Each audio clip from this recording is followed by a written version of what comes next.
Le Barça a eu raison sur toute la ligne. Et les critiques peuvent ravaler leurs mots.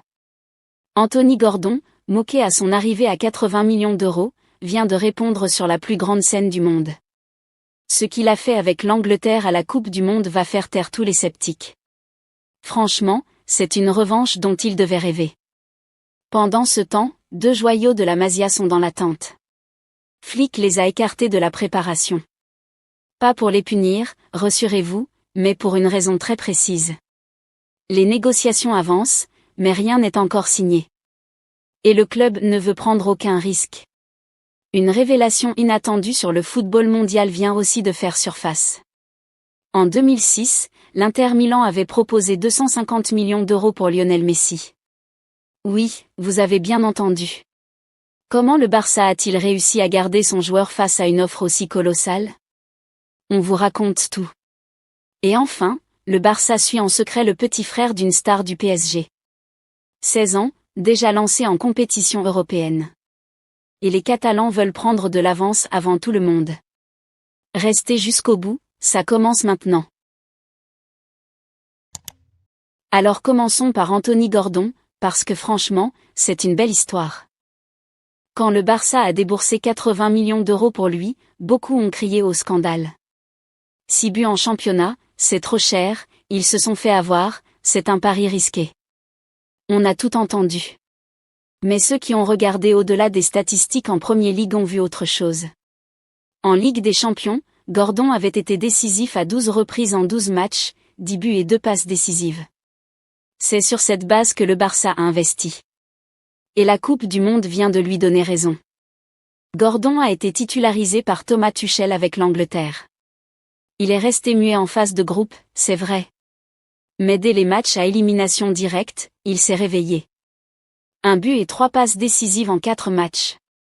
Une performance de haut vol, qui a porté l'Angleterre jusqu'en demi-finale. Bien sûr, ils se sont fait éliminer par l'Argentine. Mais Gordon, lui, a montré qu'il avait le niveau pour briller sur la plus grande scène du monde. Le Barça a donc eu raison. Et les critiques, elles, vont devoir se taire. Pendant ce temps, le Barça gère un dossier délicat avec 2 joyaux de la Masia, Pedro Villar et Pedro Rodriguez. Les 2 milieux de 18 ans sont liés au club jusqu'en 2027. Mais les négociations pour une prolongation traînent. Et Flick a pris une décision étonnante, il ne les a pas retenus pour le début de la préparation estivale avec l'équipe première. Ce n'est pas une punition. C'est une précaution. Le Barça ne veut prendre aucun risque tant que leur avenir n'est pas totalement sécurisé. Ça rappelle un peu ce qui s'était passé avec Marc Guiu et Dro Fernandez, 2 talents partis parce que les discussions n'avaient pas abouti. Le club a appris de ses erreurs. Les discussions, selon Mundo Deportivo, ne butent pas vraiment sur l'aspect financier. Le vrai sujet, c'est le projet sportif.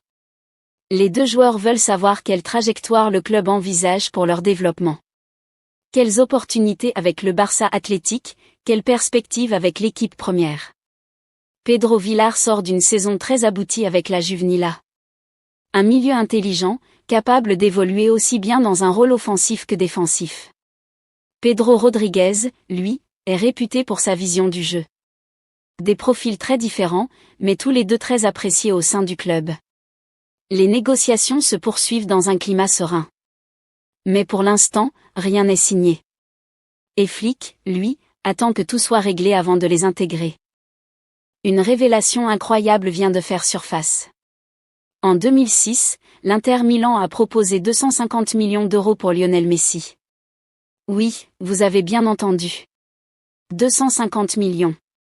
À une époque où le record du monde était détenu par Zinedine Zidane à 75 millions. L'histoire est assez folle.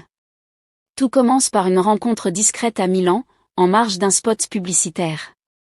Massimo Moratti, le président de l'Inter, croise Jorge Messi, le père de Lionel.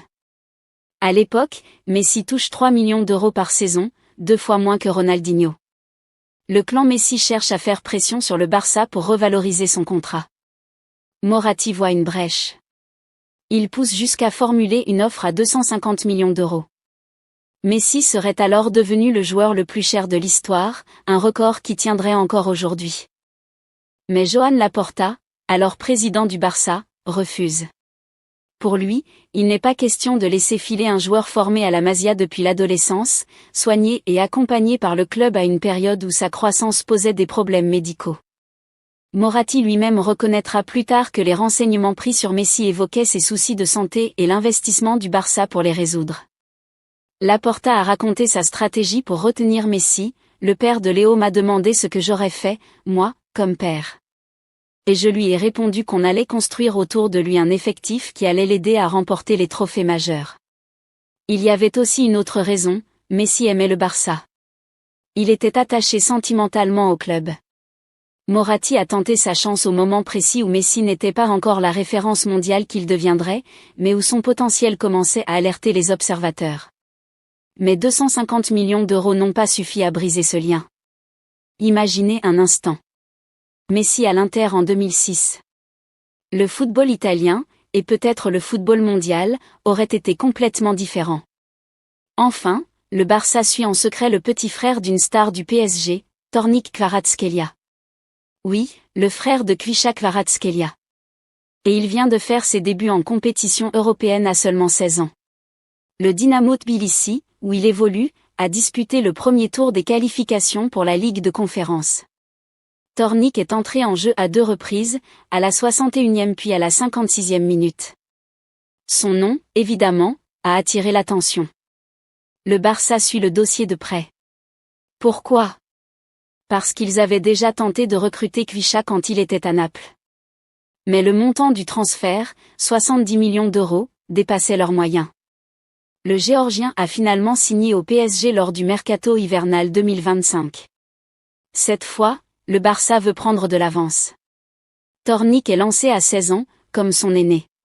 Le club catalan pourrait faire une offre concrète dès ses 18 ans. C'est un pari sur l'avenir, mais après ce qu'a montré Kvicha, on comprend pourquoi.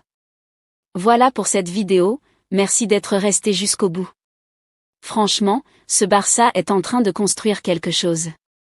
Gordon qui répond sur la scène mondiale, les jeunes de la Masia qui négocient leur avenir, cette offre de l'Inter pour Messi qui refait surface, et le petit frère de Kvaratskhelia dans le viseur. Il y a de quoi faire. Dites-moi en commentaire ce que vous pensez de tout ça. Le transfert de Gordon, vous y croyez au moment de l'annonce ? Vous avez changé d'avis depuis ? Et cette offre de l'Inter pour Messi, vous la connaissiez ? Likez la vidéo si elle vous a plu, abonnez-vous pour ne rien louper de la suite, et on se retrouve très vite pour la prochaine édition.